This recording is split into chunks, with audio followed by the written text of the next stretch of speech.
Então, todo mundo está de acordo com a gravação? Alguma objeção? Então, boa tarde. Nós estamos na disciplina de análise de dados qualitativos do Programa de Pós-Graduação em Saúde Coletiva da UFBA, no campus de Vitória da Conquista. Hoje nós vamos contar, né, com a participação da professora doutora Wanda Palmarella Rodrigues. A professora Wanda é enfermeira, fez saúde coletiva, né, mestrado em saúde coletiva, e é doutora em enfermagem, né, pela Universidade Federal da Bahia. Wanda também é professora do programa de pós-graduação em enfermagem e saúde da Universidade Estadual do Sudoeste da Bahia, UESB, onde também é professora titular.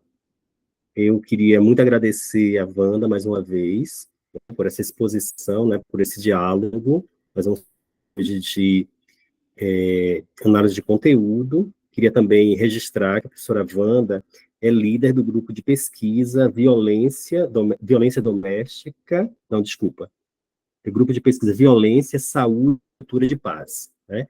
E pesquisa, né, ela realiza muitas pesquisas na área de violência doméstica, gênero e saúde. Então, é uma pessoa assim, muito iluminada em relação a esses temas, que pode realmente fazer algumas trocas interessantes. Tomara que Marcos apareça, que é meu aluno, que ele está trabalhando com a questão de violência, e aí a gente pode fazer algumas questões bem interessantes. Então, eu vou passar imediatamente para você, Wanda. Aí você vê se você deseja que os alunos façam alguma intervenção no processo ou ao final, e aí você pode conduzir da forma que você achar mais oportuna, tá bom? Eu estou aqui assistindo também. Beleza, tá joia. Então, boa tarde a todas e todos. É um prazer estar aqui nessa tarde com vocês, para que a gente possa estar refletindo, né? A proposta é que a gente possa refletir sobre a técnica de análise de conteúdo, direcionada às pesquisas, aplicada às pesquisas qualitativas no contexto da saúde. Agradeço o convite feito pelo professor Adriano, acho que, se eu não me engano, já é a terceira turma, né? Ou é a quarta, mais ou menos, que teve uma presencial, que eu tive a oportunidade de compartilhar, né, esse momento. Sou Adriana, uma pessoa muito querida, foi meu colega de mestrado, então, assim, o convite dele, assim, eu não posso negar, muito pelo contrário, agradeço, é um carinho muito grande, afeto, né, e uma memória afetiva muito interessante do nosso período de estudante, né, de mestrado, e também sempre a gente tem a oportunidade de dialogar como profissional. E nesse primeiro momento, para conhecer melhor vocês, eu gostaria que vocês se apresentassem, falassem o nome, a categoria profissional, e falassem um pouco, assim, brevemente, né, sobre a pesquisa que vocês estão realizando, se é qualitativa, se já pensaram, se vão trabalhar, como vocês vão analisar os dados, como vão coletar, como vão analisar. Fiquem à vontade para se apresentar, por favor. Eu já fui apresentada, né? Eu acho que não tem necessidade mais. Tem alguma ordem de apresentação? Não, fiquem à vontade para vocês falarem. Então, vou começar. Meu nome é Bárbara Emanuele, eu sou psicóloga de formação, tenho mestrado em saúde coletiva, fiz especialização em gestão em saúde, você foi até minha professora, e fiz também especialização em metodologias ativas, e agora estou no doutorado. Estou pesquisando sobre equipes multiprofissionais. Na verdade, né, os profissionais, essa é a minha população. Eu estou pesquisando sobre colaboração interprofissional entre as equipes, né, no cuidado ao paciente com diabetes mellitus. Ainda assim, não está fechadinho todo o projeto, mas, assim, eu pretendo, né, estudar e fazer a análise com análise de conteúdo. Mas ainda não está fechadinho, não. Estamos ainda no início, né? Bem no início, assim. Preparando aí, fazendo a revisão da literatura e preparando o projeto. Ok.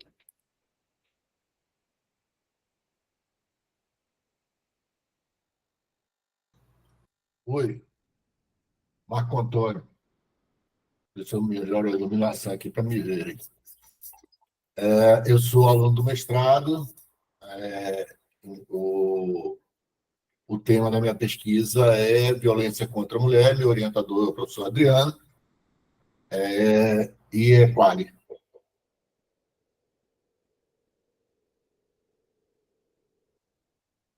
Boa tarde, meu nome é Vionara, eu sou do doutorado de saúde coletiva, né, da UFBA, e minha pesquisa é sobre a avaliação da rede de atenção psicossocial do Amazonas. É quali também. Você pode repetir sua pesquisa, por favor, Vionara? Avaliação da rede de atenção psicossocial do Amazonas.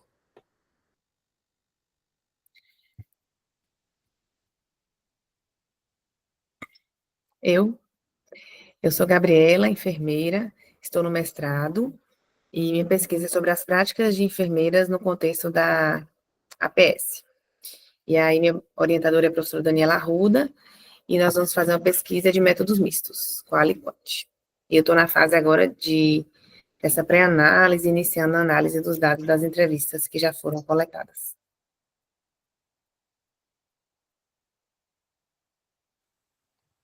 Oi, boa tarde, eu sou Rebeca, eu também sou do mestrado, eu sou nutricionista de formação e o meu projeto é sobre itinerário terapêutico das pessoas com obesidade. Seria um estudo qualitativo também e eu pretendo utilizar esse tipo, a análise de conteúdo também.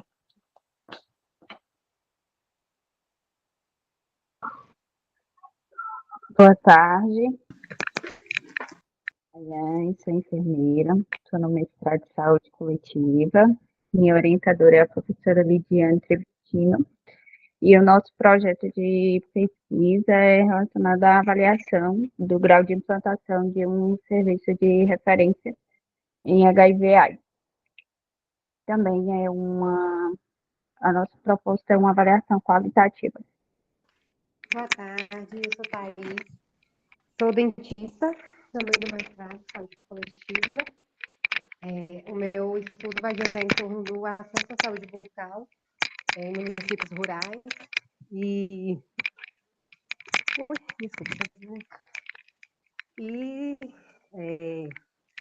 avaliação da utilização de unidades móveis. Vai ser um estudo qualitativo, também pretendo usar esse método, mas a coleta de dados ainda vai acontecer, então ainda vou decidir direitinho.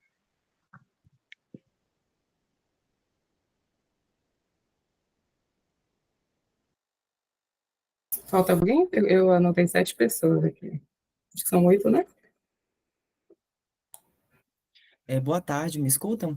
Ah, sim, Alessandro. Meu nome é Alessandro, eu sou orientando do professor Adriano, eu sou biomédico de formação, também bacharel em administração pública, tenho algumas especializações na área de saúde pública, gestão em saúde, gestão de sistema de serviço de saúde. Eu era trabalhador da área de saúde antes de entrar no doutorado. E meu mestrado é em ciências da saúde, na área de epidemia, na área quant. Para o doutorado, eu estou no delineamento de um projeto na área de policlínicas, um estudo na área de policlínicas, em 2 regiões de saúde, sul e extremo sul da Bahia, e até então, a metodologia, esse aporte, a gente ainda não tem estruturado, a gente tem uma ideia, né, alguns detalhes, mas não tem bem definido ainda. Ok. A gente percebe que, eu acredito que a própria participação na disciplina, né, foi justamente, surgiu das necessidades, né, vocês apresentam a partir das pesquisas realizadas, que a maioria aqui vai trabalhar com a pesquisa de abordagem qualitativa, né? E quem vai trabalhar com métodos mistos, no caso a Quant, Quali também, bem interessante. Daniela Arruda foi minha aluna aqui na graduação, há muitos anos atrás. Ontem eu conversei com ela, ela me falou. Eu comentei da aula de hoje com ela, e ela me falou. Pessoa que tem muito carinho também, muita memória afetiva. Então, gente, eu gostaria, assim, de começar ouvindo de vocês, os projetos, achei bem interessantes as propostas, né, de vocês. Eu percebi que muita gente vai trabalhar com avaliação, mas só que eu já percebi, acho que uns 3, não foi? 3 pessoas, mais ou menos, 4. Vão trabalhar com avaliação.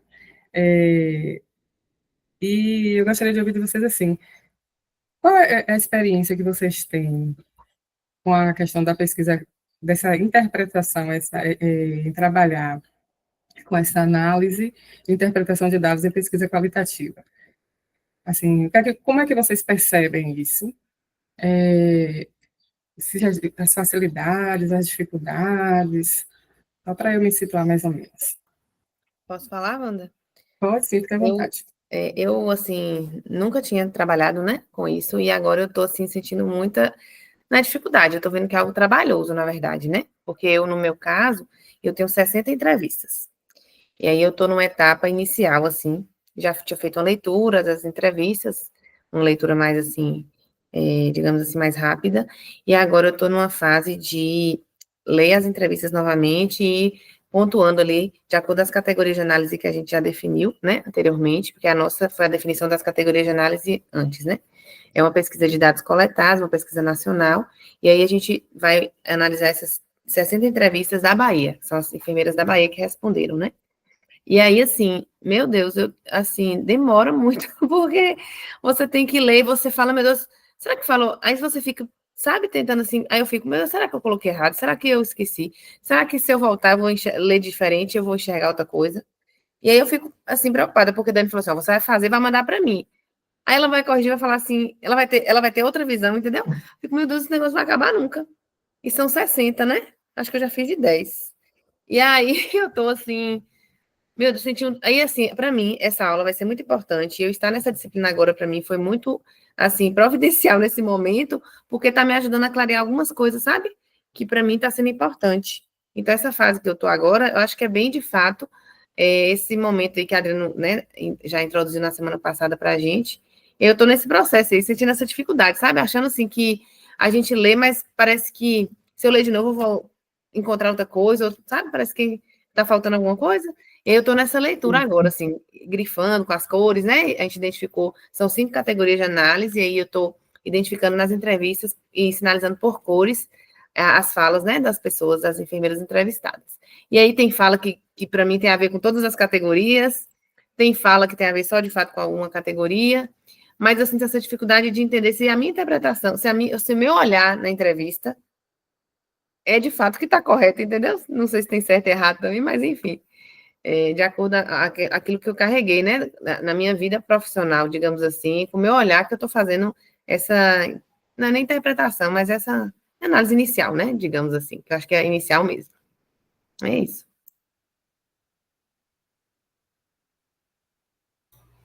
Pode falar? Pode sim, fica à vontade aí. Vamos lá. Bom, eu entrei no mestrado e eu não tinha a menor ideia de que tinha essa distinção entre quant e qual, tá? Para mim, a novidade começa daí. Por outros motivos, pela forma até como eu me aproximei do mestrado, que foi através de disciplinas como aluno especial, a minha, a minha seleção eu optei pelo campo da epidemiologia e para pesquisar dentro dessa área, né? Mas com um aprofundamento das leituras sobre o meu tema, e aí sim, começando a entender o que era quadro, o que era quant, eu comecei a achar que a abordagem não seria adequada. O meu tema com a abordagem quadro somente. E aí eu mudei de área, tá? E, assim, a expectativa é de que isso vai me permitir compreender o que acontece com essas pessoas que vivem numa relação abusiva, né?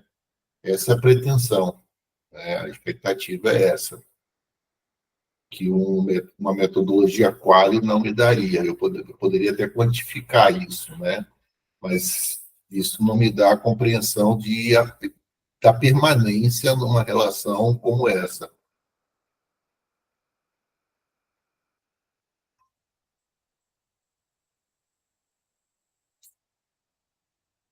Isso mesmo. Mais alguém?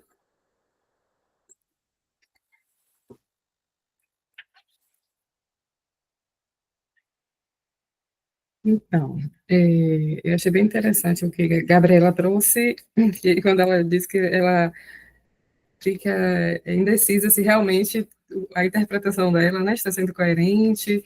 E aí a gente precisa, Gabriela, que você esteja com seu referencial teórico bem fundamentado. Você precisa ter esse conhecimento bem aprofundado sobre o seu objeto de estudo, para que esse seu olhar, essa sua interpretação, ela realmente ela esteja bem fundamentada, e aí você vai ter essa sensação de que o seu olhar sobre esses dados empíricos, ele realmente está na direção certa.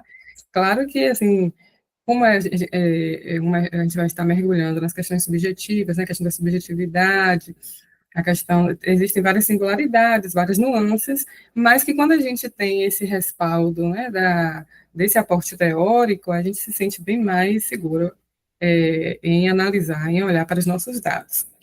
Isso aí a gente vai adquirindo com o tempo, né, com esse aprofundamento, mas é importante realmente essa leitura, essa leitura prévia que eu trago para vocês, essa elaboração desse projeto de uma forma bem fundamentada, não aquele projetinho bem sucinto que você só vai encaminhar para o CEP rapidamente para agilizar o processo de coleta, não, mas que vocês realmente mergulhem antes, vocês se apropriem do objeto de estudo, vocês busquem esse embasamento bem aprofundado desse seu referencial teórico, porque isso aí sim vai facilitar bastante esse olhar sobre os dados, né? Principalmente no universo da pesquisa qualitativa. E aí, Marco Antônio, ele trouxe assim, com bem propriedade, né, essa questão da necessidade de ter um olhar diferenciado para essa compreensão dessa relação abusiva, né, dessa permanência na relação abusiva, que os números por si só, eles não dão conta, porque a própria violência, a gente, no meu lugar de fala também, Marco Antônio, eu trabalho com violência, então ela é um fenômeno complexo e que ela não nos dá a possibilidade de trabalhar na perspectiva reducionista de causa e efeito. Eu não posso identificar causas e efeitos, porque para cada situação é um universo totalmente diferente, entendeu? Existem vários elementos que precipitam, vários contextos que estão envolvidos no contexto da violência, né? E, de maneira geral, não só contra a mulher, em todos os tipos de violência, então, que não me permite que só quantificar, eu não vou conseguir respostas mais ampliadas, né, ou aproximação, nem que seja, geralmente o que é uma aproximação daquela realidade. Então, realmente, a abordagem qualitativa, ela nos dá essa possibilidade, né, de conhecer, de aprender, de identificar esses sentidos, esses significados, esses valores que estão envolvidos, esses sentimentos e por aí vai. E aí eu consigo realmente entender aquele universo, aquela realidade vivenciada por aqueles participantes de uma forma mais aprofundada. E assim, quando a gente trabalha com uma técnica de análise, vamos agora trabalhar com os nossos dados empíricos. Então, uma coisa que a gente tem que deixar bem clara assim, na nossa cabeça é a diferença entre a análise e a interpretação. Quando fala assim, eu vou agora analisar os dados, essa análise a gente trabalha muito assim com a organização desses dados, com a descrição desses dados, como eu vou estar organizando, eu vou estar descrevendo esses dados, e que, a partir daí, eu tenho essa interpretação, que essa interpretação vai justamente buscar essa articulação dessa descrição, dessa forma que eu organizei esses dados e como eu fiz essa descrição desses dados, com esses conhecimentos mais amplos, que eu já citei anteriormente, e que esses conhecimentos, eles vão extrapolar aqueles dados específicos da pesquisa. Então, eu não posso, por isso que eu preciso ter essa compreensão aprofundada do meu objeto, entendeu? E ter esse referencial teórico bem fundamentado. Então, essa análise, essa interpretação, segundo o Romeu Gomes, que é um pesquisador também, que trabalha muito com essa questão da pesquisa qualitativa também, que seria esses são dois movimentos que eles estão contidos no mesmo movimento, que é o quê? Que consiste em você olhar atentamente para os dados da sua pesquisa. Então, esse olhar, ele não pode ser um olhar superficial, ele não pode ser um olhar abrangente, né, assim, de forma aleatória, não, tem que ser realmente um olhar abrangente para que eu possa identificar todos os aspectos nuances envolvidos naquele contexto. E aí, Minayo, ela traz, assim, nos chama atenção e, assim, nos alerta para alguns obstáculos para que a gente possa realizar uma análise bem eficiente. Eu acho bem interessante a gente estar pontuando. Seria aquela questão, a primeira, a ilusão da transparência.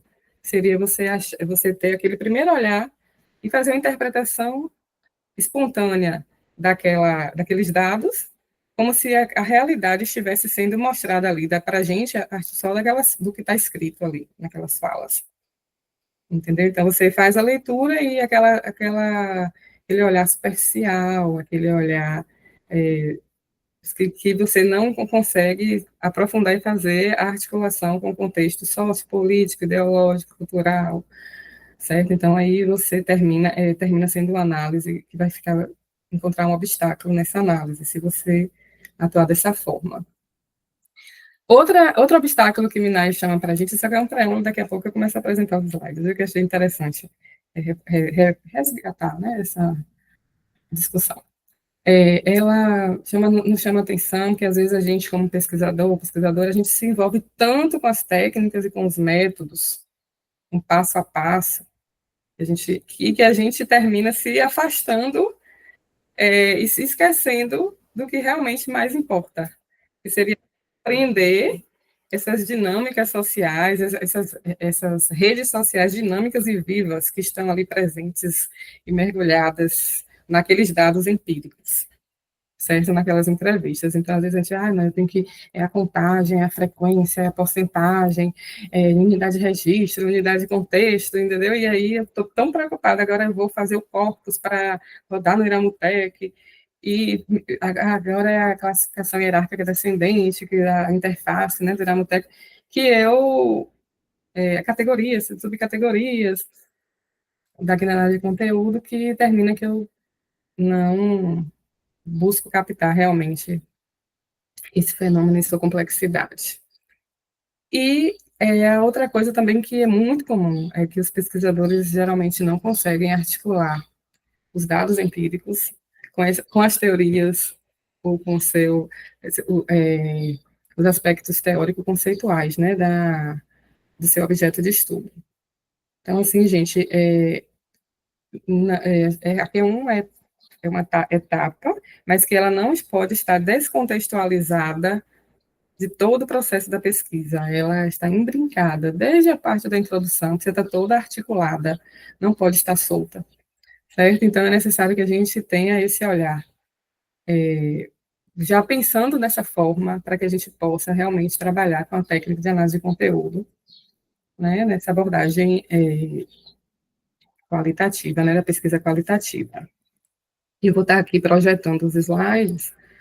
E aí, se vocês quiserem falar alguma coisa, interromper, vocês podem ficar à vontade, certo? Não precisa deixar para o final, é bom que seja uma exposição dialogada mesmo, para que a gente possa...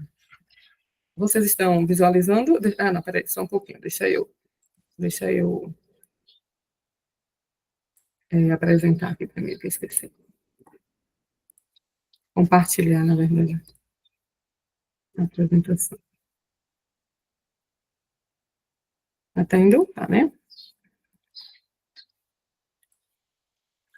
Eu esqueci que outro dia tinha uma coisa que eu dei uma aluna que ensinou a fazer. Como é que a gente fala? Abrir picture. Isso, picture. Deixa eu ver se eu consigo aqui dessa vez. Você tem que escolher uma já. Isso aí. Aí você consegue ver e apresentar. Pronto, deixa eu só puxar para cá um pouquinho.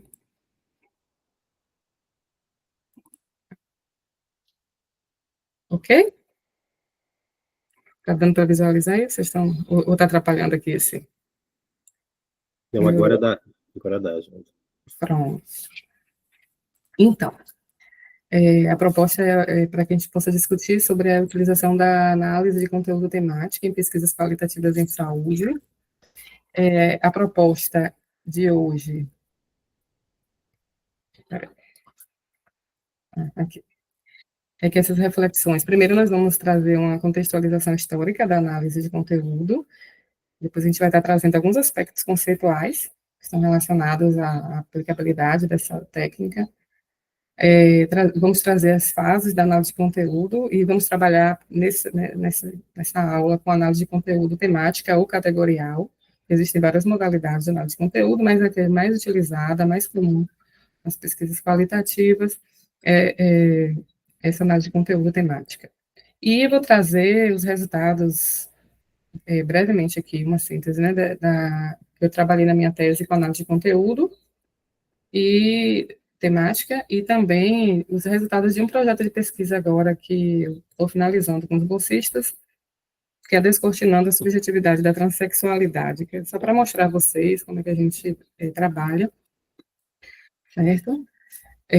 Então, quando a gente trabalha com a proposta da análise de conteúdo, nós buscamos pensar que, primeiro, aí tem o questionamento, né, que surge. É uma técnica ou é um método? Quando a gente recorre na literatura, né, vários autores, alguns falam que é uma técnica, outros falam que é um método, mas para a Bardan ela é classificada como uma técnica de análise de dados, certo? Então, Bardan, Laurence Bardan é autor. Também a gente vai encontrar vários autores, autoras que trabalham e propõem uma análise, uma forma, né, de se trabalhar a técnica de análise de conteúdo. Tem várias adaptações, mas assim, a autora clássica mesmo, que a gente pode estar indicando para que a gente, né, possa fazer as leituras mais aprofundadas, e que assim, que eu sempre gosto de manter, trabalhar com Bardan, apesar de saber de algumas limitações, mas que também ela nos deixa bem à vontade para fazer, né, as adaptações e também a flexibilidade. E nosso grupo de pesquisa, que é o GPVIL, Grupo de Pesquisa Violência, Saúde e Cultura de Paz, a gente já trabalha nessa perspectiva para que a gente possa ter uma compreensão mais ampliada desses fenômenos, né, que a gente trabalha. Então, é uma técnica que busca descrever, né, então trabalha com procedimentos sistemáticos e objetivos. Então, ao mesmo tempo que a técnica ela oscila entre os dois polos, do rigor da objetividade, quando a gente trabalha com dá uma ênfase à questão dos números, e também da fecundidade relacionada à subjetividade inerente, né, nesse contexto dos nossos dados. Então, precisamos seguir alguns procedimentos, não é só olhar, ler, porque geralmente tem algumas pessoas que fazem uma leitura daquele material, identificam palavras-chave, temas, e dizem que ali é análise de conteúdo, mas não é, porque a análise de conteúdo, você tem que seguir alguns passos, tem as fases da análise. Também não adianta só descrever essas fases e dizer que só de forma, né, todo mundo já até sabe mais ou menos de qual, como é que vai falar. A gente precisa realmente seguir esses procedimentos. Por outro lado, a gente trabalha com comunicações, ela é uma análise que nós trabalhamos análise textual, mas também você pode trabalhar com imagens, para identificar a questão dos conteúdos, não necessariamente só com material textual, mas ela é bem trabalhada com material textual, e que nesse universo, você precisa identificar esse conteúdo manifesto. Qual é o conteúdo manifesto desse material, dessas comunicações? O que é que realmente está sendo falado? Mas, assim, claro que a gente também não pode se abster do conteúdo latente, que é aquele conteúdo que o que é que está por trás, né? Isso, dessas falas, dessas entrevistas, do que esses participantes estão querendo trazer para a gente. Mas, assim, esse conteúdo latente, ele precisa o quê? Se apoiar nos conteúdos manifestos, literalmente. Então, a gente tem que ter um pouco de cuidado, porque, às vezes, nós fazemos inferências sobre o que, no achismo. Então, é o que eu acho, é o que eu penso, mas não é dessa forma.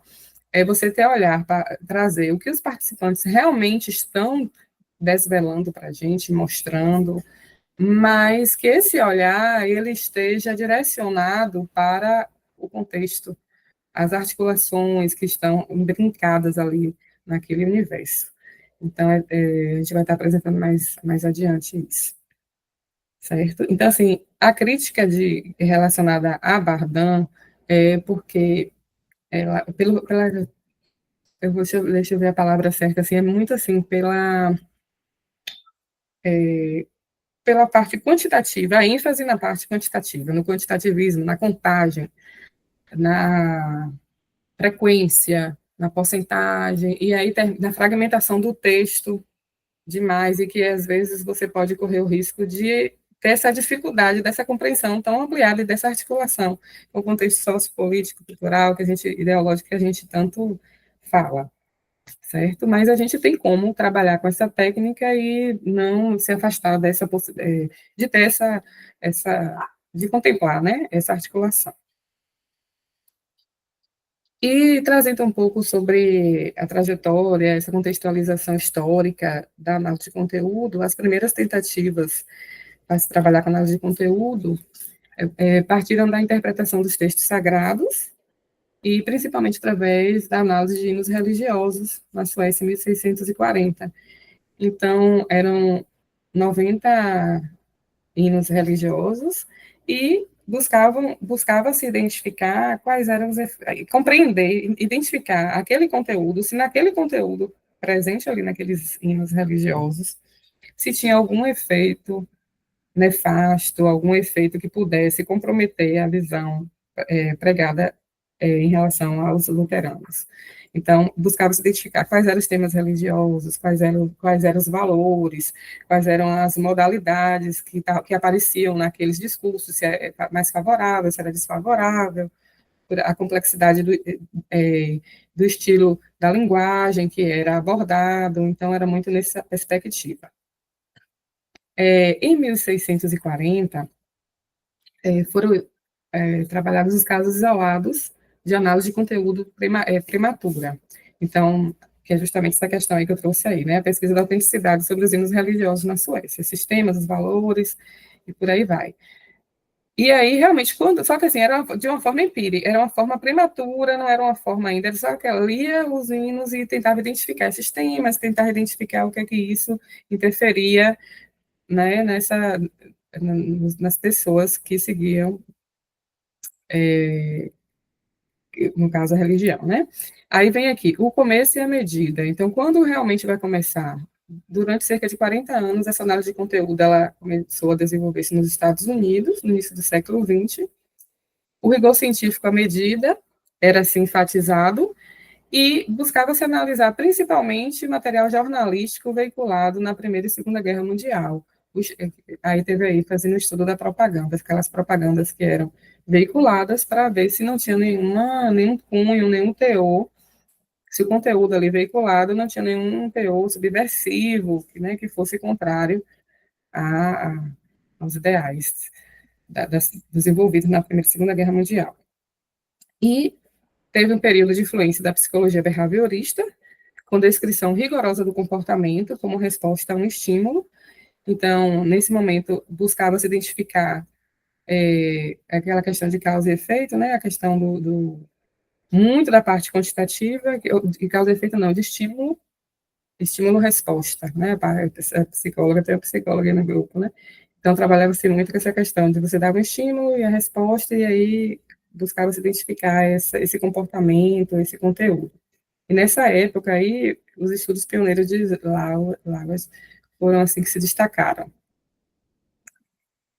Entre 1940 e 1950, a análise de conteúdo era quantitativa, com rigor científico, focada nos dados quantificáveis, e a codificação era imperiosa. Você precisava codificar, você precisava quantificar, era mais quantitativa mesmo, para saber quantas vezes aparecia aquele conteúdo, do que qualitativa.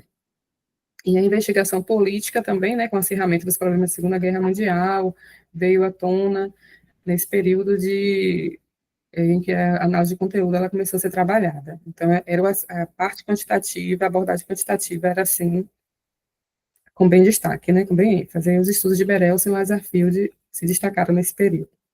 Entre as décadas de 1950 e 1960, houve um ressurgimento e expansão em diversas disciplinas, com o foco da análise de material acrescido de questionários, de entrevistas, de romances, outros.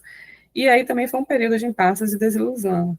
Alguns começaram a fazer questionamentos, principalmente dessa parte muito quantitativista, que não dava esse suporte para uma análise mais aprofundada. A exigência de objetividade torna-se menos rígida, aí confundia-se objetividade e cientificidade com a minúcia da análise de frequências, então, assim, foi uma fase, assim, meio conturbada. Passou-se a aceitar a combinação da compreensão clínica com a estatística, visando a inferência, a parte principalmente das frequências, das concorrências, de regressar às causas e efeitos das características das comunicações. Então, percebe-se que, mesmo assim, ainda tem essa parte muito quantitativa ainda presente, né? E foi um período em que a análise de conteúdo ela ficou meio que nesse impasse, e sem muita como se assim, deixa eu ver como é que eu poderia falar, sem ser muito valorizada nas pesquisas. A partir dos anos de 1960, a influência da ciência do computador veio assim à tona e novas modalidades de análise de conteúdo surgiram, principalmente com o uso dos softwares. Eles auxiliavam essas técnicas, aí veio o CIMI, que é proposto por Flaman, que trabalha muito com a questão de uma análise de similitude, que eles buscavam identificar, né, que mais se aproximavam, as palavras se aproximavam, ao SEST, que trabalha um pouco a análise de conteúdo muito na perspectiva da lematização, né, como é que a gente fala, quando trabalha, assim, por exemplo, com a mesma raiz da palavra, aquela estrutura semântica, né? Então, trabalhava-se muito com as descrições lexicais e as estruturas sintáticas do texto.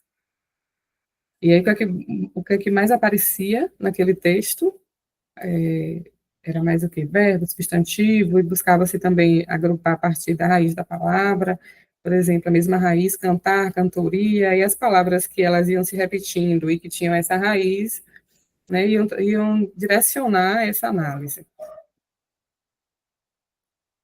E aí a gente traz a definição, né, proposta por Bardan, no último, um dos livros dela, que é 2015, que é como um conjunto de técnicas de análise das comunicações, visando obter por procedimentos sistemáticos e objetivos de descrição do conteúdo das mensagens, indicadores, que podem ser quantitativos ou não, que permitam a inferência de conhecimentos relativos às condições de produção e recepção, variáveis inferidas destas mensagens. Então, você vai trabalhar com as comunicações, e para isso você precisa ter um rigor científico, que aí você tem que ter uma sistematização, você precisa trabalhar com uma objetividade, mas aí você parte de hipóteses, você precisa estar articulado com seus objetivos, aí essa palavra, a própria palavra hipótese, né, ela já soa um pouco que na qualitativa a gente trabalha com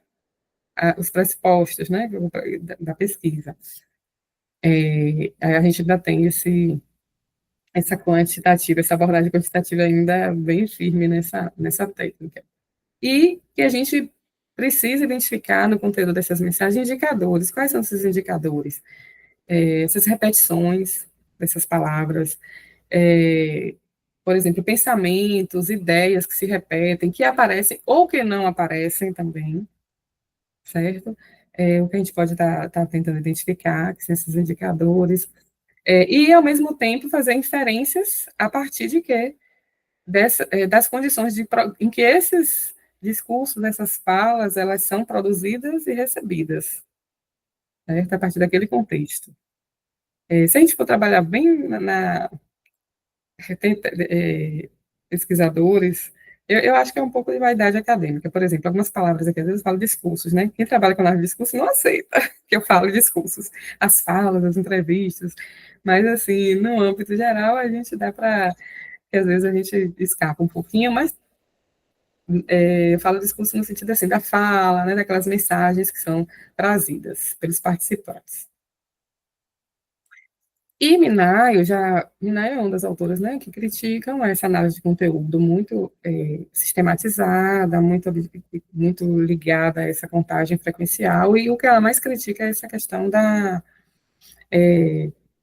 desse recorte, né, dos textos, dessas mensagens. Então, assim, os pesquisadores que buscam a compreensão dos significados no contexto da fala, em geral, negam e criticam a análise de frequência das falas e palavras como critério de objetividade e cientificidade, e tentam ultrapassar o alcance meramente descritivo da mensagem para atingir mediante a inferência e a interpretação mais profunda. Então, ela se preocupa muito com essa questão, assim, da gente se limitar à frequência. Então, quantas vezes aquela palavra vai aparecer?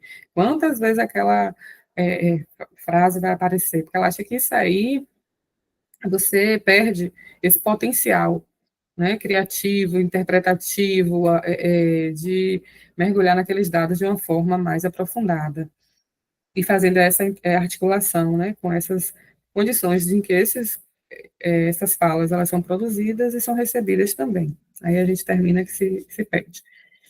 Então, se a gente ficar muito preso a essa parte técnica, né, e objetiva da proposta pela técnica, realmente a gente fragmenta demais, a gente fica muito preso. Então, assim, o que a gente utiliza como proposta para seguir uma certa sistematização, mas ao mesmo tempo buscar esse olhar mais aprofundado sobre os nossos dados é não fragmentar tanto o texto, certo? Trabalhar mais com unidades maiores, unidades de registro que maiores, que pode ser a palavra, a frase ou o parágrafo, né? Então, a gente trabalha mais com aquele parágrafo para que a gente possa ter um entendimento maior, para a gente não se afastar tanto dessa proposta. Então, como eu falei para vocês, nós vamos discutir nessa tarde a análise temática categorial, que é a mais comum, né, mais frequente utilizada, é a mais antiga também, mais utilizada, e ela funciona por operações de desmembramento do texto em unidades, em categorias segundo reagrupamentos analógicos. Então, a gente vai, ao mesmo tempo que a gente vai estar trabalhando com aquele texto, desmembrando ele, a gente vai estar buscando, vai estar reagrupando, vai buscar identificar quais são os temas, quais são os significados,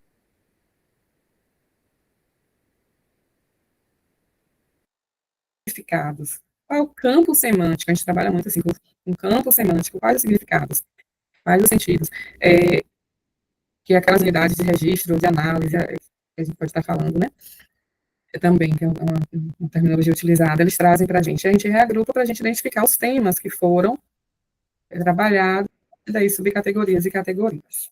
Pode falar, Gabriela. Ô, Wanda, deixa eu te perguntar uma coisa, você está falando de agrupamento e tal.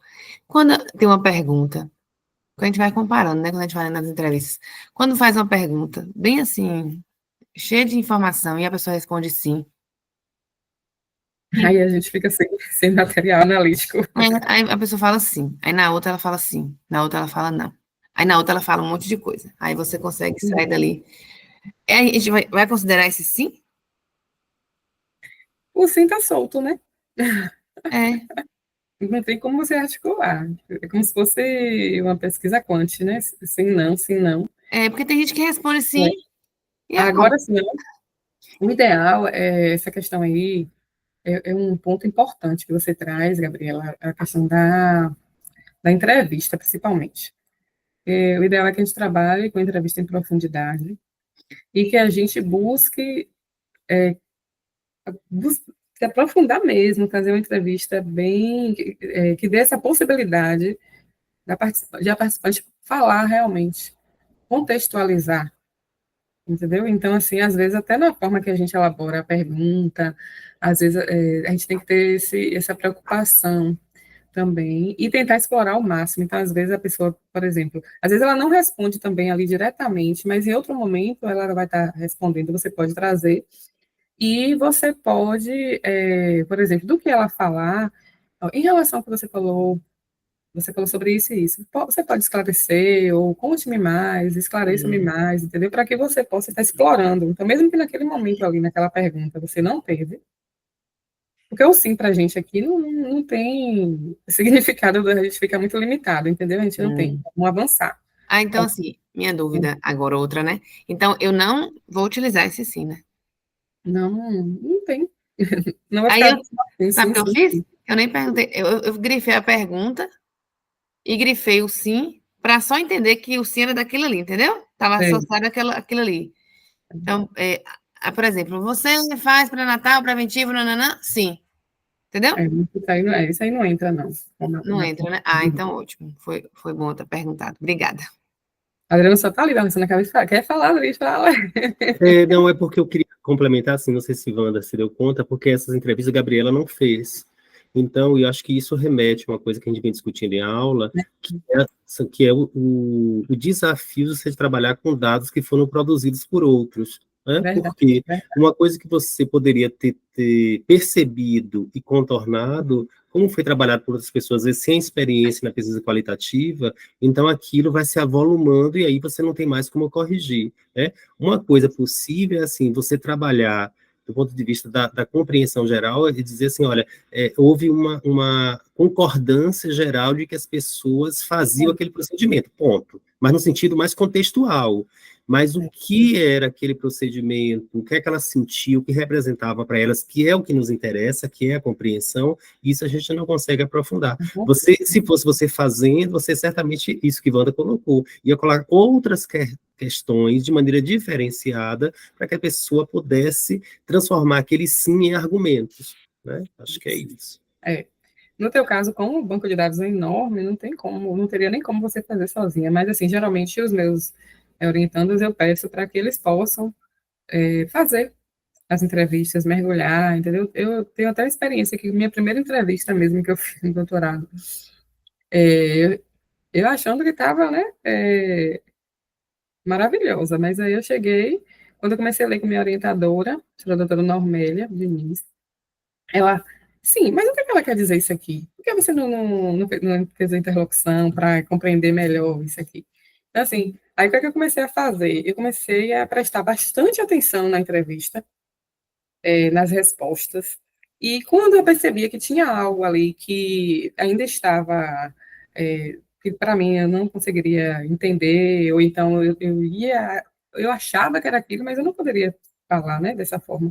Aí eu anotava na lápis, assim, só a palavra, eu retomava, pedia para a pessoa falar um pouco mais sobre aquilo, entendeu? Então, assim, me ajudou bastante, aí sim, eu consegui fazer entrevistas bem ricas, e que me deram possibilidade de trazer categorias e subcategorias, entendeu? Que me deram essa possibilidade de compreender esse objeto.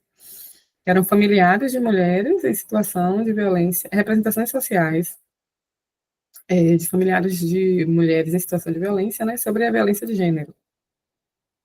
Alessandra, quem pode ler, Adri, ou eu não estou conseguindo? O chat. Boa tarde. Eu perguntei o seguinte, eu li recentemente que na observação não participante utiliza técnicas como a interpretação de significados atribuídos pelos participantes ali durante o processo de captação. E aqui também fala da análise dos significados. Seria a mesma coisa e pode usar, por exemplo, nos dois métodos, tanto nesse método quanto na observação não participante? É uma dúvida. Geralmente, a observação não participante, a gente traz elementos que vão agregar aquela compreensão, entendeu? Eu, particularmente, não vi falando assim, você vai identificar os significados, vai ver essa análise. Agora, eu não vi ainda nenhuma pesquisa que trabalhasse com essa análise de conteúdo. Você já viu, Adri, algum? Que trabalhou com essa análise de conteúdo, a técnica de conteúdo com a observação, os dados da observação? Não, a gente, na nossa experiência, vou me juntar com você, que a gente teve a mesma professora, né? Uhum. No mestrado. A gente sempre usou análise para dados observacionais, né, como complementares. Isso. Então, a gente fazia análise de conteúdo ou qualquer outro tipo de análise, não importa, e a pesquisa de campo, né, o caderno de campo, né, o material que a gente anotou ali, das observações, a gente complementava para esclarecer, para complementar uma questão, ou muitas vezes a gente usou isso até para fundamentar nossas próprias entrevistas, né? A gente estava observando, e aí na observação a gente trazia aquilo para dentro da entrevista, mas nunca assim, tinha um corpo de observações que eu ia fazer um método lá categorial das observações. Nós nunca fizemos isso. Pode ser que exista, mas não é da nossa experiência. Mas você usa, eu acho, a gente recomenda, né, Wanda, que a gente use como complemento, né? Complemento não é menor. Complemento é usar a observação como ajuda para esclarecer pontos que não dá para a gente conseguir esclarecer por meio da própria técnica lá da contagem, enfim, do que a gente agrupou lá com as outras técnicas, entendeu? Não seriam métodos, né? Seria uma técnica. E assim, hoje está sendo cada vez mais incentivado que para a gente ter essa compreensão mais aprofundada, a gente utilize, né, multimétodos, técnicas para buscar essa triangulação, como o próprio professor Adriano trouxe aí, né? E aí dá essa possibilidade realmente de compreender melhor, analisar esses significados, né? Mas pode ser que vocês encontrem, mas eu particularmente, a gente nunca viu. Vamos lá. E aí a gente traz alguns conceitos-chave baseados em Denise Oliveira, que é a professora lá da Universidade do Estado do Rio de Janeiro. Então, ela traz que a gente precisa, quando a gente trabalha com análise de conteúdo, partir de alguns conceitos. O primeiro deles ela identifica, e também ela se baseia muito em Bardhan também. A questão da objetividade, que implica que a análise ela poderá ser verificada e reproduzida por outro pesquisador. Então, a gente precisa realmente, quando a gente fala lá logo no início que eu trouxe, né, a sistematicidade, a objetividade, você trabalhar com aquele passo a passo. Por quê? Porque os dados eles podem ser replicados. Então, o ideal é que, por exemplo, eu trabalho com análise de conteúdo.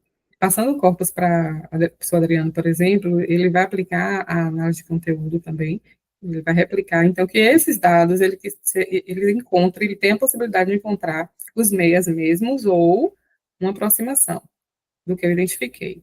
Então, é algo que a gente precisa. Então, se a gente fizer só uma leitura superficial, uma leitura não tem como a gente fazer isso, né? Então, daí, eu acho, por isso que eu sempre priorizo, gosto de manter essa sistematicidade, que eu acho que nos dá uma segurança maior. E o rigor, né? Metodológico também, teórico-metodológico.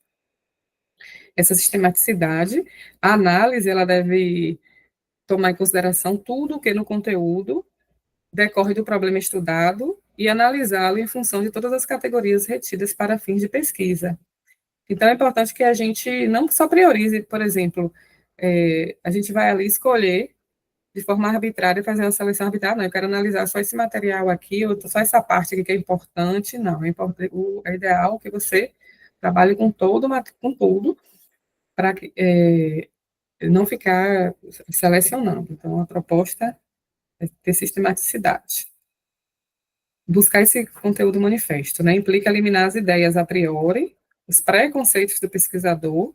Para isso, a análise ela deve abordar apenas o conteúdo manifesto, o que foi efetivamente expresso, mas aquela questão que eu falei para vocês, que o conteúdo latente ele deve se apoiar nesse conteúdo manifesto, a gente não pode deixar de lado, né, de identificar esses conteúdos latentes, porque senão fica aquela mera descrição de dados, inferências apenas do que descritivas, né? Unidades de registro.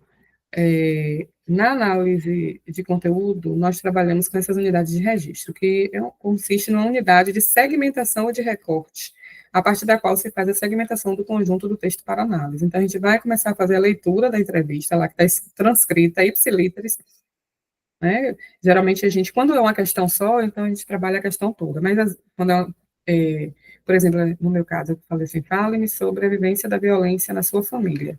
Só foi essa pergunta, certo? A questão disparadora.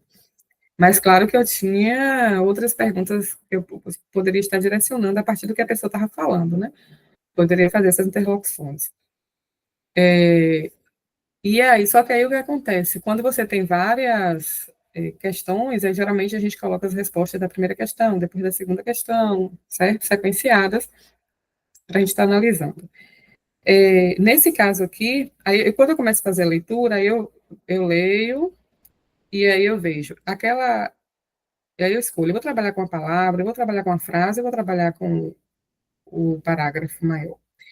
E aí eu busco identificar aquilo que tem sentido, até onde o que ele falou tem sentido, tem significado. O que ele falou ali, eu entendo, tá ok, aí eu vou e eu faço um recorte, eu segmento o texto. Ou eu utilizo uma barrazinha, antes a gente usava separar muito por barra, agora a gente pode separar por cores, a forma que a pessoa gostar, o pesquisador, né, pode buscar várias formas. E aí a gente tem as unidades de contexto, que são, então, por exemplo, eu peguei ali aquela primeira parte, então eu segmentei, fiz a decomposição em 3, 4 ou 5 frases ou parágrafos que tinham sentido. Só que aí tem uma partezinha lá, quando eu separo, que eu vou agrupar, que para que eu possa fazer a inferência, eu não posso ler só aquele trechinho. Eu tenho que entender o contexto todo.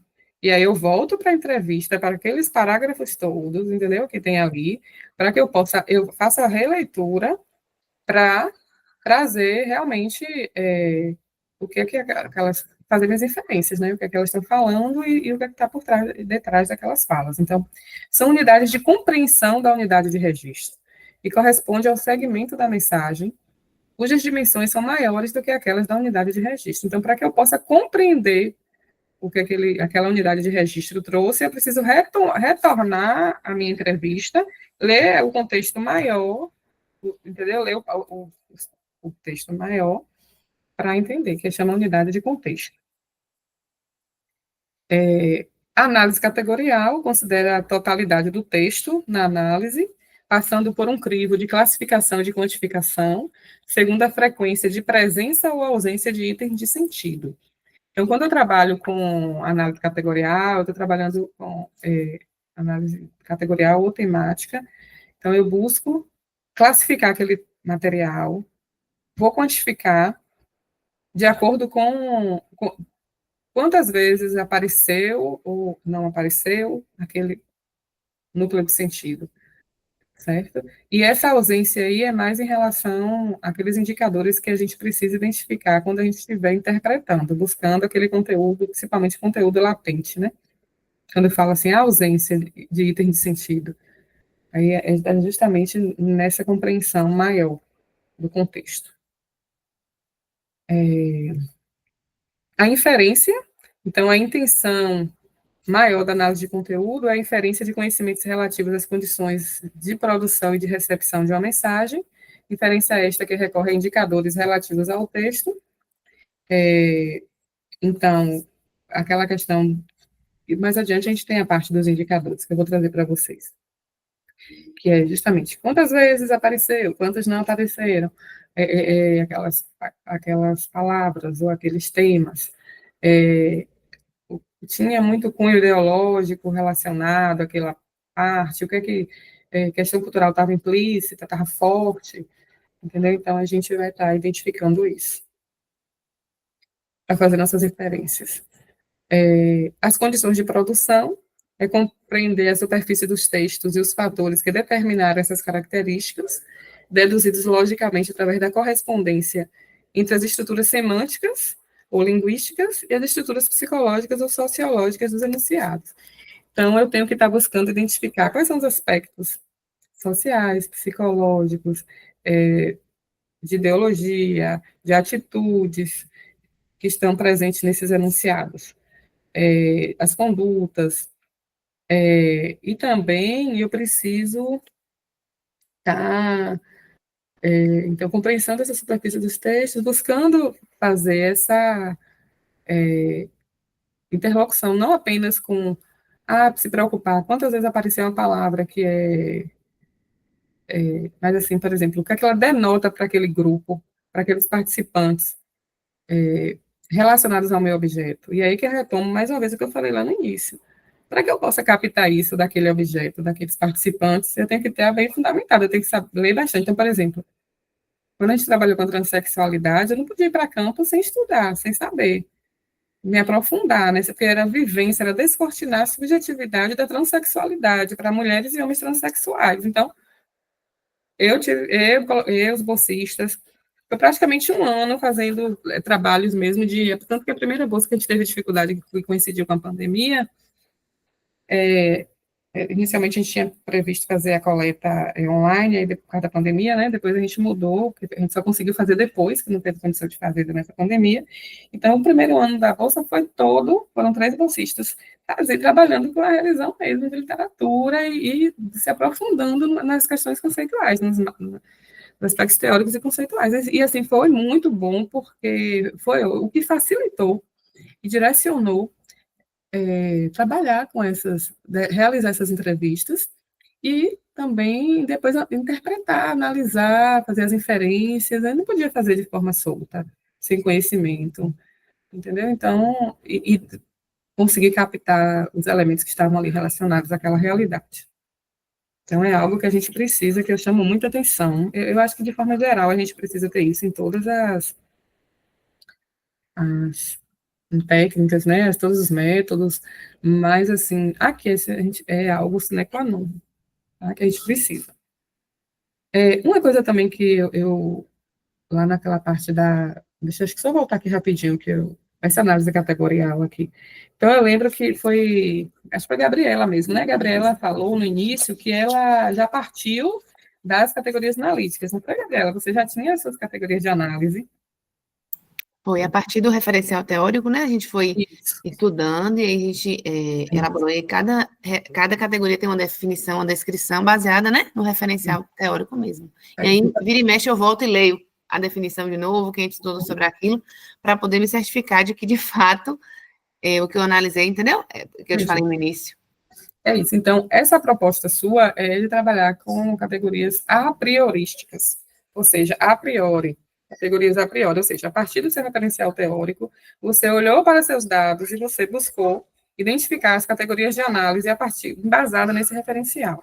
Então, recentemente, minha filha defendeu o mestrado e ela trabalhou com avaliação com base em Dona Bídia, na tríade estrutura, processo e resultados. A Adriana foi até da banca. Então, assim, o olhar dela para os dados foi com base, foi identificar a estrutura, o processo e os resultados em relação àqueles dados. Então, isso aí chamam categorias a priorísticas, certo? Existe uma crítica, assim, de que quando a gente já vai buscar algo já pré-definido, a gente busca como se você tivesse uma certa tendência. Mas quando a gente trabalha com um marco teórico, que a gente precisa responder esse marco teórico, não tem para onde correr, você tem que trabalhar com essas categorias a priorísticas mesmo. Agora, cabe a você trabalhar em exaustão com esses dados, você mergulhar e ter essa interpretação, fazer essas inferências de uma forma aprofundada, como eu já falei aqui antes, para que seu material ele realmente traga com profundidade e faça a diferença, né? E possa contribuir realmente a partir dos resultados da pesquisa. E quando você parte, aí geralmente você parte de categorias e depois subcategorias, né? Quando ela é a priorística.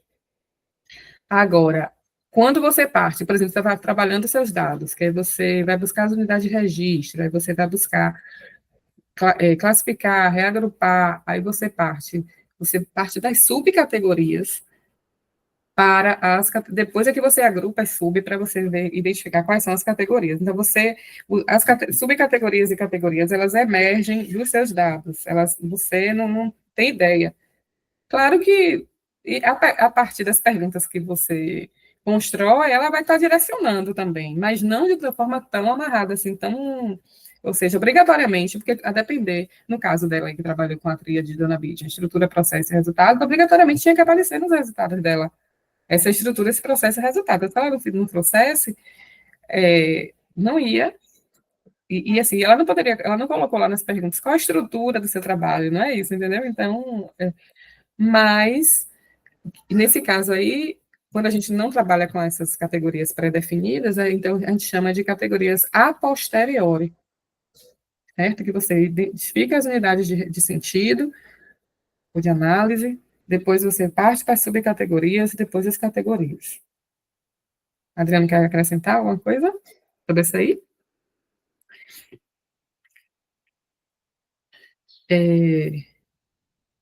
Vamos lá, a gente está acho que até faltou isso daqui, eu já falei, não foi? Das condições de produção Ô, Wanda, Sim, pode falar. repete só, por favor. Quando não é a priorística, é É a posteriori.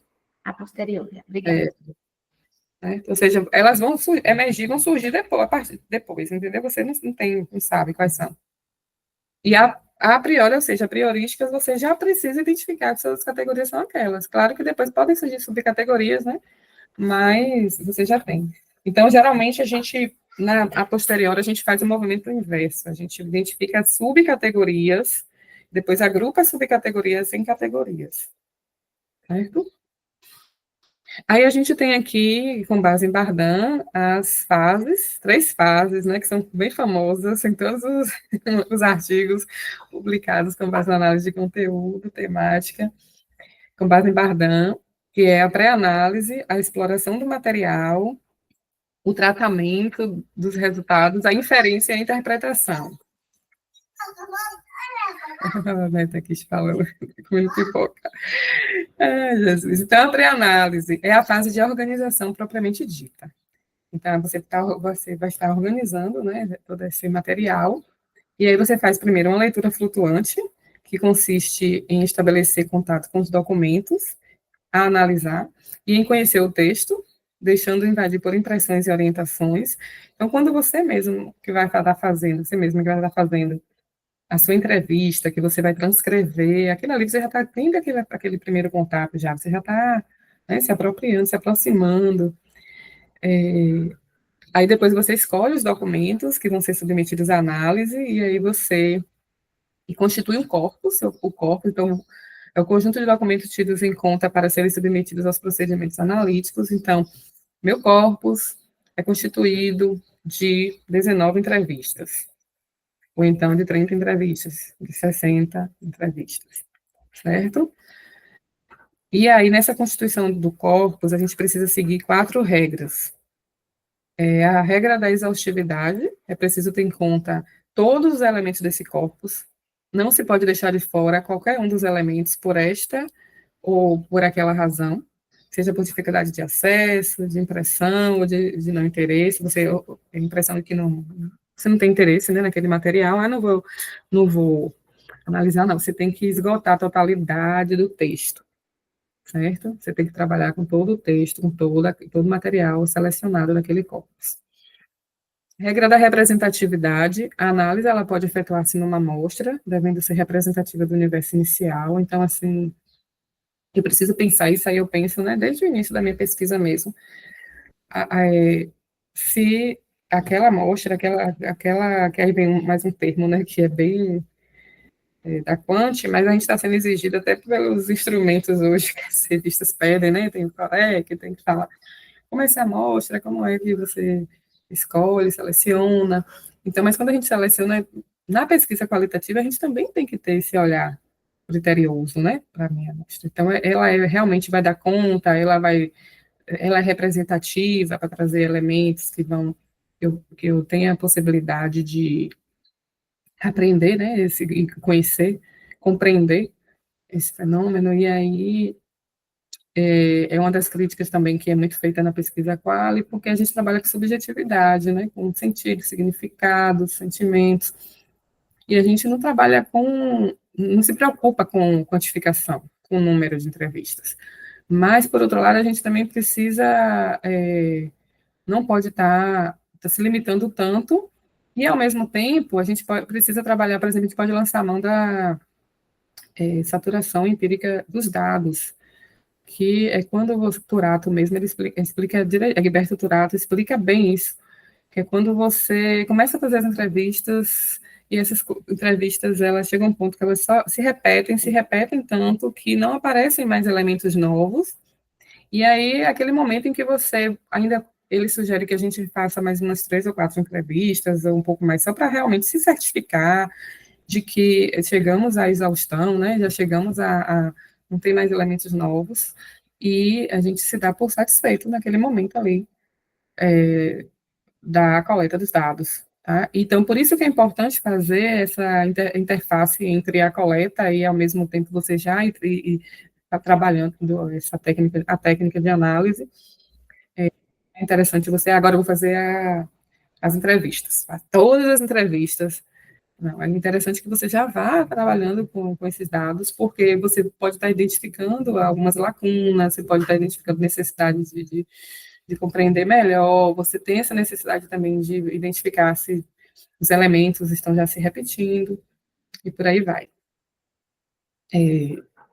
Apesar de que, assim, eu sinto um pouco mais, assim, pé no chão, hoje as revistas, elas, a gente é cobrado, né, tanto em relação ao comitê de ética para colocar um número na amostra lá, porque senão não vai, né, o projeto que não é submetido, e também algumas revistas, elas pedem um número, assim, significativo, que não seja, eu já ouvi até alguns falando, assim, que não fosse menor em alguns seminários, jornadas que eu participei, que não fosse menor do que 20, mas isso aí é muito relativo. Por exemplo, a pesquisa que eu fiz agora, eu tinha proposto, né, esse número de 20, mas com 11 é um público bem difícil da gente conseguir, um trabalho assim árduo de coleta, quase um ano praticamente, mas com 11 a gente conseguiu saturar os dados, entendeu? E houve assim, uma robustez, a gente ficou bem satisfeito. Nós fizemos até devolutiva para os participantes, as entidades e órgãos, e eles ficaram bem satisfeitos. A gente vai estar levando para os órgãos e secretarias do município de Jiqué para cobrar políticas públicas para essa população.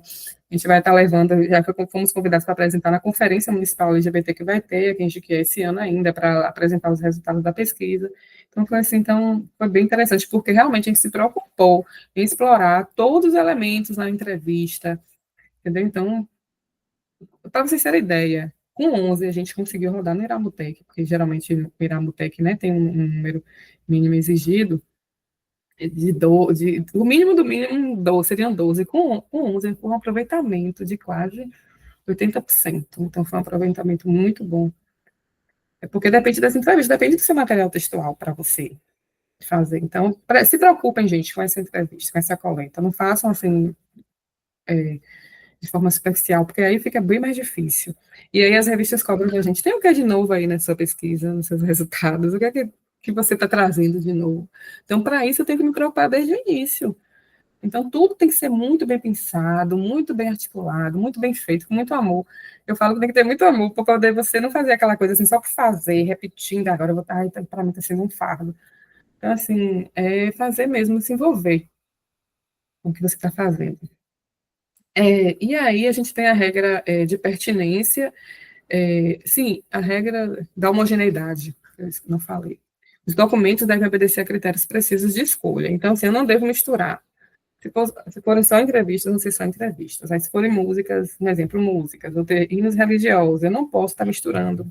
O material tem que ter certa homogeneidade nesse corpus, na escolha desse corpus, na definição desse corpus. Certo? A regra de pertinência, que os documentos retidos devem ser adequados como fonte de informação, de modo a corresponderem ao objetivo que suscita a análise. Então, que seja adaptada realmente ao conteúdo e ao objetivo do estudo. Tem que ser pertinente, eu não posso estar pegando qualquer coisa para colocar. Então, por isso que tem que ser pensado direito as perguntas, por isso que a entrevista tem que ser bem feita, porque tem que estar direcionado com o meu objetivo e, ao mesmo tempo, lá o pressuposto teórico, né, a hipótese, que é aquela afirmação provisória que eu trago sobre como aquele objeto ele pode estar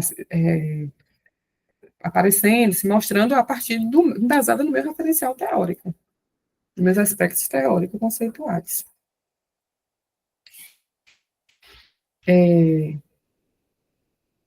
A formulação das hipóteses e dos objetivos também faz parte, né, dessa fase, que é essa fase que é... Quem lembra o nome da fase, dessa fase? Nós estamos? A gente fez a leitura flutuante, escolha dos documentos, E agora a gente vai para a formulação das hipóteses dos objetivos. Pré-análise. Isso, muito bem. Pré-análise. Então, uma hipótese é uma afirmação provisória que nos propomos verificar recorrendo aos procedimentos de análise. Trata-se de uma suposição cuja origem é a intuição e que permanece em suspense enquanto não for submetida à prova de dados seguros. Então, nós fazemos no nosso caso, a gente fala muito do pressuposto, né? Nosso pressuposto teórico. Então, a gente vai estar fazendo as leituras e a gente vai estar fazendo uma afirmação provisória e do que a gente vai pretender verificar se realmente os resultados, eles foram dessa forma ou não. Ela vai direcionar, vai ajudar a conduzir. Só que essa hipótese, ela, nesse caso aí, principalmente é chamada a atenção de que ela não vai definir a nossa análise, ela não deve definir a nossa análise. Por quê? Porque a gente pode reformular, certo? Pode ser que a gente não tenha... Está totalmente direcionado para outra forma. Então, a gente também não tem que se prender tanto a isso, mergulhar nos dados mesmo. E o objetivo é que a gente propõe desde o início, né, e que a gente precisa, quando a gente estiver aqui trabalhando nessa organização, tudo tem que estar direcionado para isso, para o alcance desses objetivos propostos, desse objetivo. Outra questão também em relação a esse corpus, né, essa pré-análise que eu faço, é a referenciação dos índices e a elaboração de indicadores.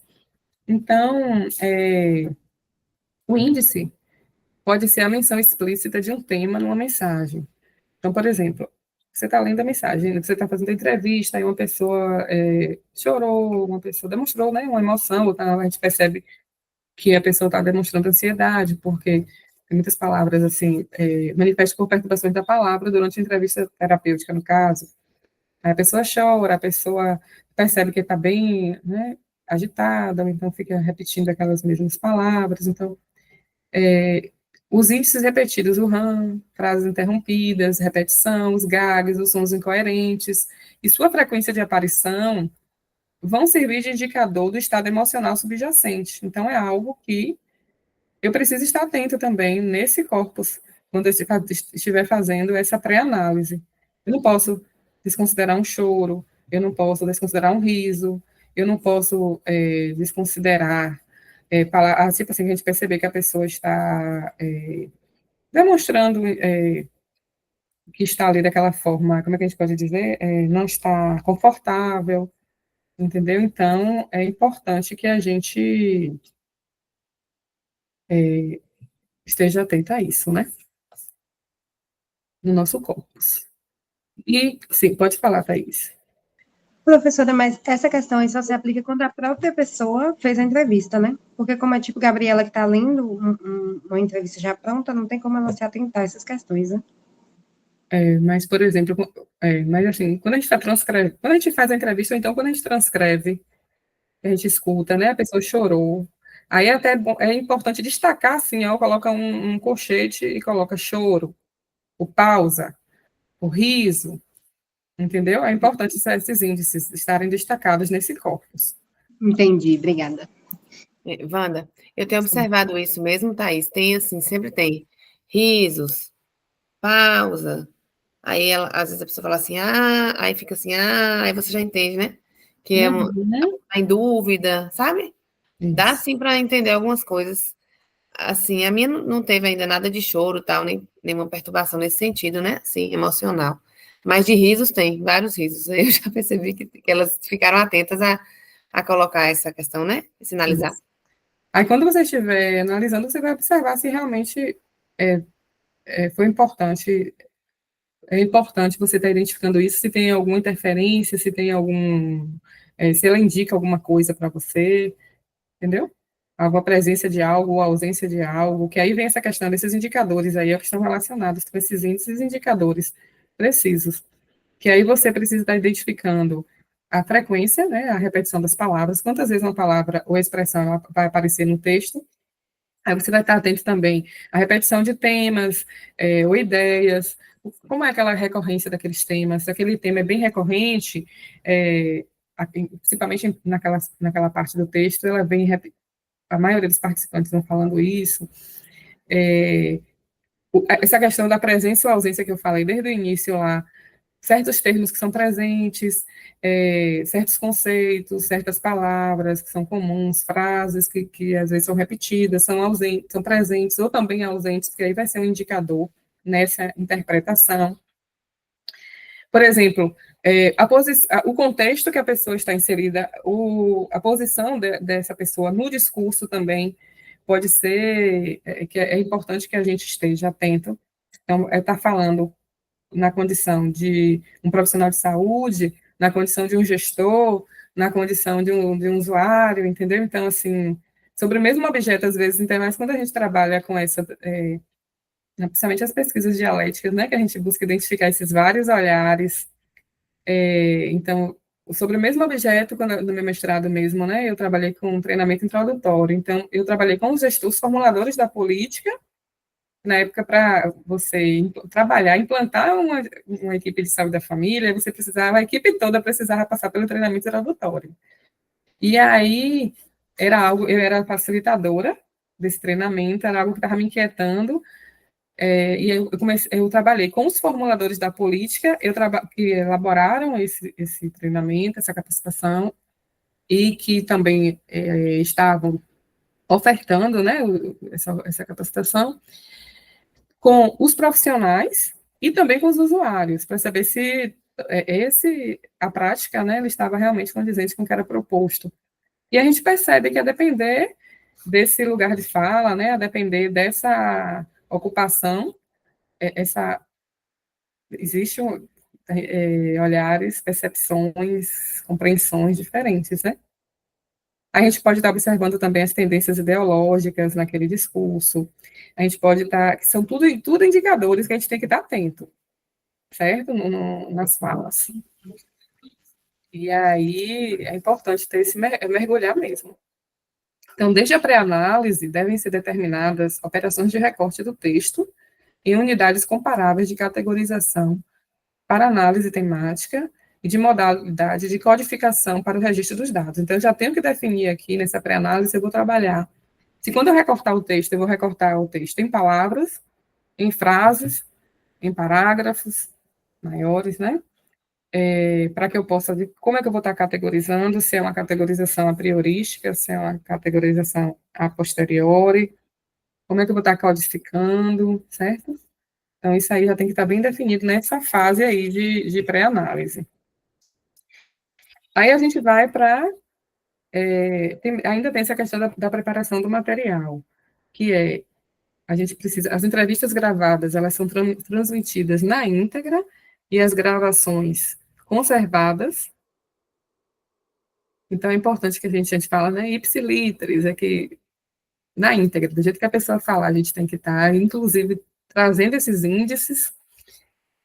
E quando você fizer também, é importante também, quando você já estiver fazendo aquela fase lá da pré-análise, que você faz aquela leitura flutuante, você já pode estar fazendo suas inferências ali, já colocando as suas percepções desses índices, desses indicadores, assim, do lado, para, quando você fizer as inferências, facilitar. Porque aquele conteúdo, tanto manifesto quanto latente, a gente já pode estar já destacando do lado, né?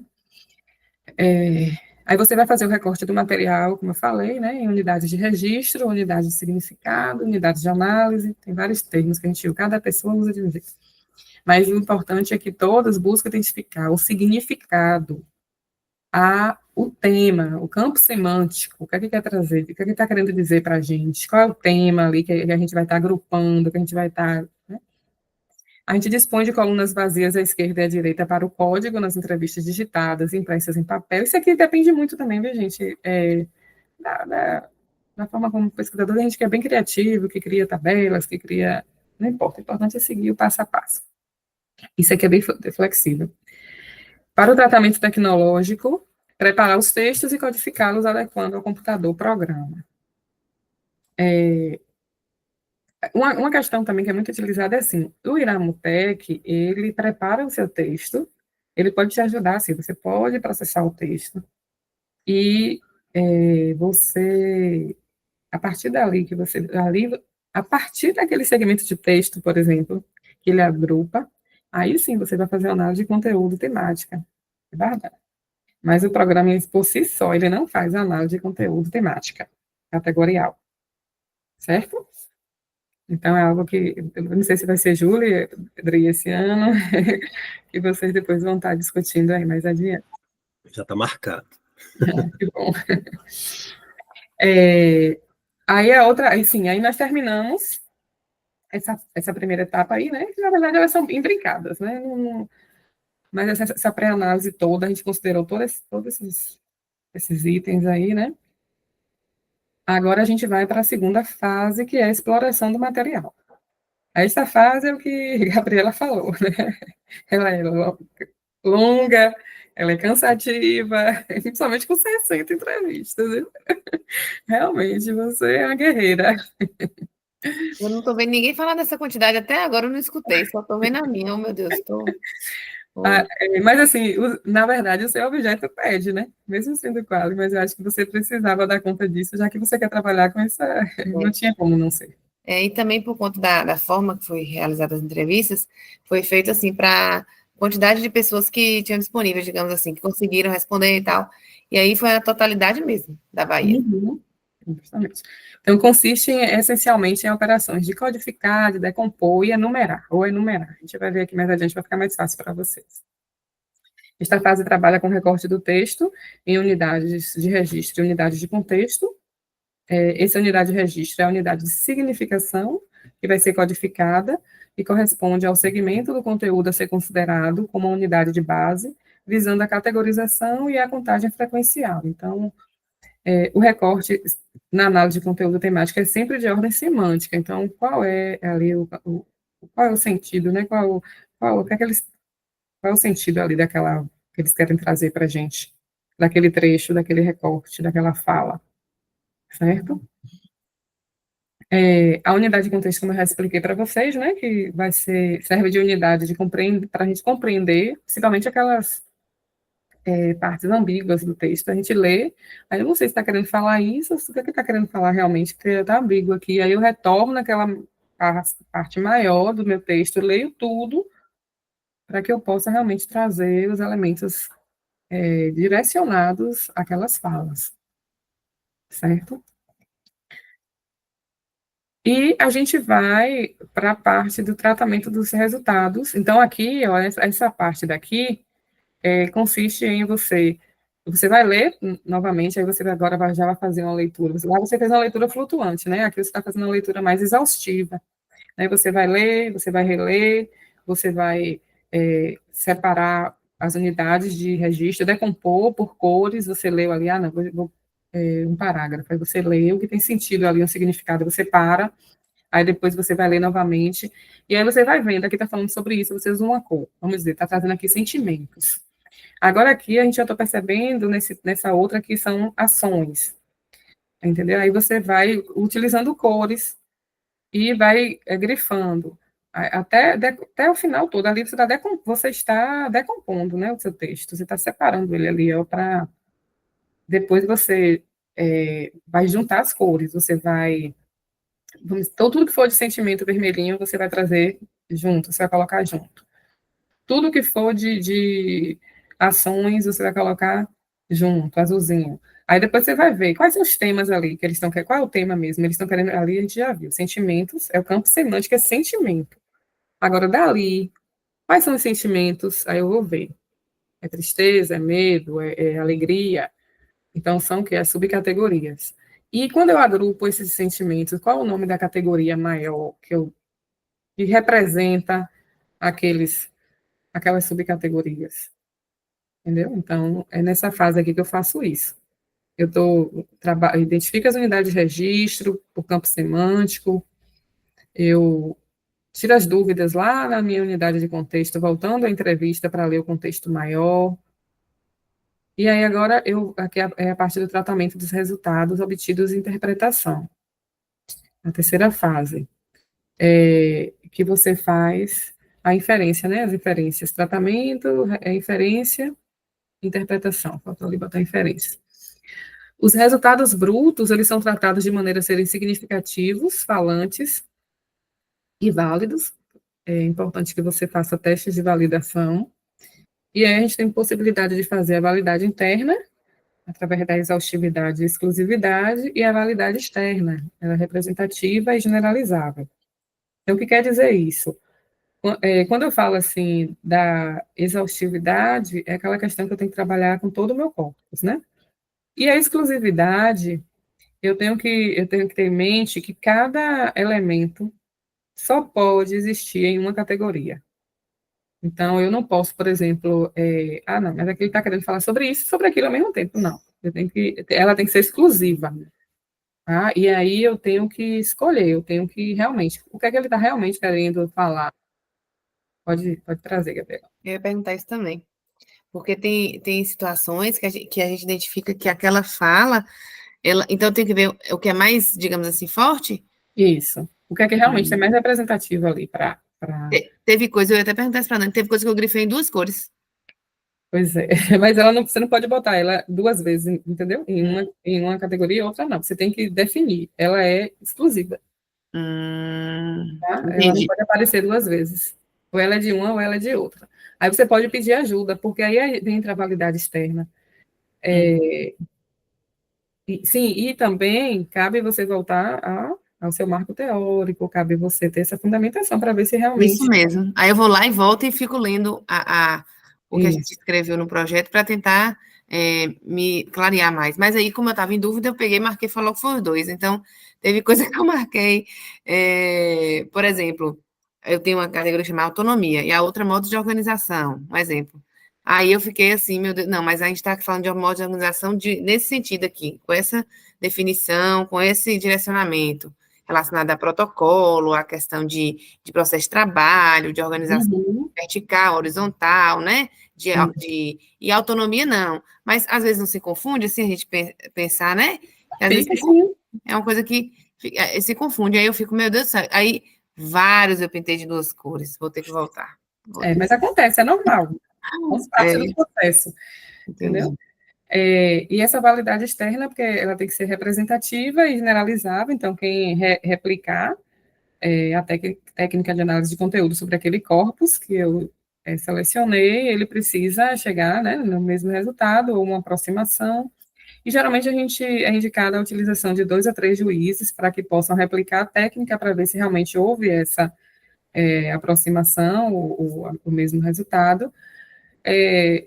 A gente percebe que a maioria, né, muita gente não trabalha com essa forma. Nosso grupo, o que a gente está fazendo por exemplo, no meu caso, os bolsistas fazem, eu oriento os bolsistas como fazer, eles fazem, depois a gente marca um momento para a gente, eles comigo, né, e também tem a doutoranda, e a gente dialogar, aí para justamente tirar essas dúvidas, Gabriela, eu fiquei na dúvida se é nesse ou naquele, aí a gente vai ler novamente, a gente volta para a unidade de contexto, entendeu?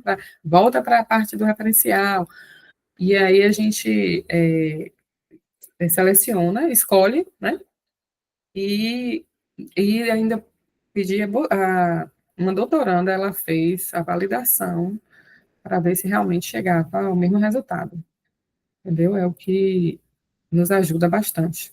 Pode falar. Não, eu queria só complementar que foi uma coisa até que nós discutimos em aula, que eu acho que isso tem que ficar muito atento. Às vezes, não, isso pode acontecer, não é uma coisa incomum, mas quando isso aparece de maneira muito recorrente, tem muito mais a ver com a categoria. Então, às vezes, a categoria, ela não está muito precisa, então a categoria, ela está muito semelhante à outra, ou ambas, que a gente está chamando de categoria, elas estão uma muito dependente da outra. Então, é melhor, às vezes, a gente aglutinar numa categoria só e conversar aquilo junto. Eu quero dizer que, se isso for muito recorrente, perceber se não é a categoria que está imprecisa. Né? Porque, às vezes, a gente quer colocar as coisas ali na caixa, mas, às vezes, a caixa não cabe o que a gente está prometendo, né? Então, é só para ficar atento. Perfeito. Você, como sempre, muito preciso. E nessa fase ainda, que é a terceira fase, né, nós fazemos operações de estatística simples, percentagens ou complexas, análise fatorial, principalmente quando usa os softwares, né, que eles fazem essa análise fatorial, aí quando a gente trabalha com aquela lematização, trabalha mais aí com outras formas, permite estabelecer quadros de resultados, condensando Principalmente a análise fatorial, aí quando a gente trabalha, busca identificar as palavras que têm a mesma raiz, e aí os sócios vão agrupar aqueles textos, é um pouco semelhante com o Iramutec, condensando e destacando as informações fornecidas pela análise, e a partir daí é que a gente vai fazer, o analista propõe inferências e realiza interpretações previstas no seu quadro teórico. Então, a gente finaliza, né, essa terceira fase, que é tratamento dos resultados, a inferência e a interpretação. E aqui que é onde, lá na frente, aquele primeiro momento que eu falei que o Minas nos chama atenção, para que a gente não fizer bem feito essa parte aqui, com essa articulação desses dados empíricos, esses achados com a nossa teoria, aí vamos encontrar obstáculos para fazermos uma análise eficiente, né? Aqui a gente não precisa falar, né, que é a síntese. Eu trouxe aqui só uma atividade rapidamente, só para mostrar a vocês que no ano 2000 foi minha primeira aproximação com a técnica de análise de conteúdo, e foi a professora doutora Antônia Paredes, que é da Universidade Federal do Paraíba, ela veio a Jequié para ministrar um curso para a gente, tanto de representações sociais, quanto de análise de conteúdo, e foi uma oficina aqui. Ela formou grupos, 3 ou 4 grupos, pediu que cada grupo, deu uma revista, assim, peguei uma revista, escolha aí uma reportagem, aí o meu grupo escolheu essa daqui, que é Sexo Remédio contra o Estresse. Deixa eu ver se esse hiperlink ainda está prestando aqui. Está funcionando realmente. Deixa eu ver. Se abre, acho que não vai abrir, não. Wanda, posso te pedir uma coisa? Sim, Dri, pode. Será que a gente poderia dar uma pausa de 5 minutos para tomar uma água? Pode sim, com Vocês se certeza. incomodam? Na realidade, é uma necessidade minha, mas se vocês quiserem continuar aí, você que sabe. Não. Vamos sim, é importante. Pode ser. Descansar um pouco. Aqui eu só vou apresentar agora os resultados da pesquisa, Tá. pesquisas que eu tive a oportunidade, e não vai demorar muito não, e depois a gente tirar dúvidas, mas aí eu acho importante a gente levantar assim. Tá. Não é só porque eu estou na UFBA e aqui está um calor terrível. Imagina. Tá. Então, Pronto. vamos colocar 5 minutinhos ali, a gente toma água e volta. Eu vou parar a gravação, depois eu volto, tá bom? Tá joia, tá bom.